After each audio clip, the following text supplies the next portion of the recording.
तो चलिए भाई लोग, आज हम बात करने वाले हैं फ्रीडम एट मिडनाइट के रिव्यू के बारे में। वेब सीरीज है, उसके रिव्यू के बारे में। तो अगर आपको ये वीडियो पसंद आए तो चैनल को सब्सक्राइब करना ना भूले और बेल आइकन को भी दबा दीजिए। तो भैया, फ्रीडम एट मिडनाइट क्या है? फ्रीडम एट मिडनाइट पहले भी आई थिंक आज़ादी के बाद एक मूवी आ चुकी थी जिसका नाम था फ्रीडम एट मिडनाइट। वो बहुत ही ज़्यादा अच्छी थी, उसमें बहुत ज़्यादा सराहना की गई थी। तो अब इतने साल बाद किसी ने और ने ये चीज़ ली है हाथ में, ये धरी है और बहुत ही अच्छे तरीके से, बखूबी तरीके से अपने रोल को निभाया है। पिछली वीडियो में थोड़ी मिस्टेक हो गई थी कास्टिंग को लेकर के।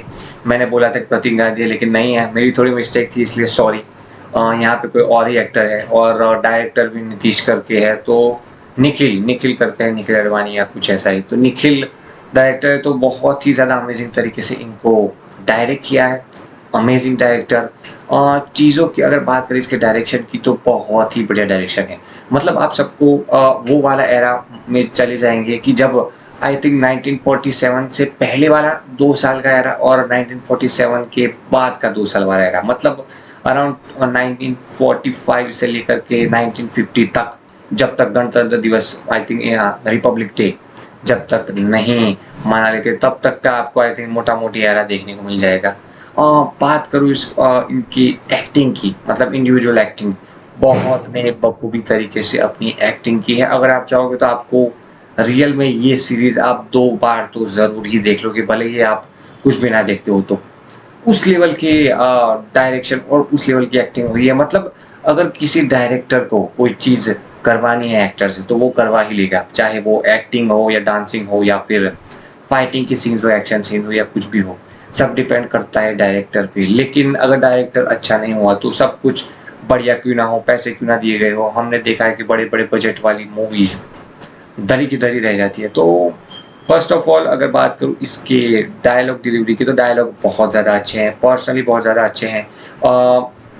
क्रेडिट में देखना पड़ेगा कि डायलॉग किसने लिखे हैं, लेकिन वाकई में पता चलता है कि किस तरीके से आपको भी अगर हिस्ट्री पता ना होगी क्या हुआ था इतिहास में और मॉडर्न इतिहास में, तो आपको ज़रूर देखना चाहिए। और क्या क्या चीज़ें हैं, मतलब कि जैसे ही आप ये सीरीज़ देख लोगे, आपके माइंड में सारी चीज़ें क्लियर हो जाएगी। और अच्छा हुआ यहाँ पे कुछ भी आड़ी-टेढ़ी चीज़ नहीं हुई, ऐसी चीज़ रिलीज़ भी हो गई और सब लोग देख भी रहे हैं, कहीं ने तो देख भी ली होगी। तो मैं यही रिकमेंड करूँगा कि प्लीज़, अगर आपको रियल में जानना है आज़ादी के बाद और बहुत सारे कन्फ्यूजन्स हैं आप में कि भैया क्या हुआ था, क्यों दंगे हुए, क्यों ये सारी चीज़ें हुई, तो आपको पहले ये सीरीज़ देखनी ही चाहिए। फर्स्ट ऑफ ऑल मैं क्यों इतना बोल रहा हूँ कि मैंने कोई ऐसा प्रमोशन नहीं है यहाँ पे। यहाँ पे क्लियर कट बात होती है और ये मुझे बहुत ही काफ़ी ज़्यादा अच्छी लगी। इसी वजह से मैं आप सब लोगों को ये बोलने जा रहा हूँ कि भैया हाँ, ये मूवी डायरेक्शन वाइज बहुत ज़्यादा अच्छी है। मतलब ये series, web series direction wise बहुत ज़्यादा अच्छी है, डायलॉग डिलीवरी बहुत ज़्यादा अच्छी है। और बात करें एक्टिंग की, तो वो कुछ एक लेवल तोड़ती है। जो बैरियर्स होते हैं लेवल के कि भैया ये एक्टर तो सीरियल्स का ही एक्टर है, इसको मूवीज़ में या सीरीज़ में नहीं लेना चाहिए।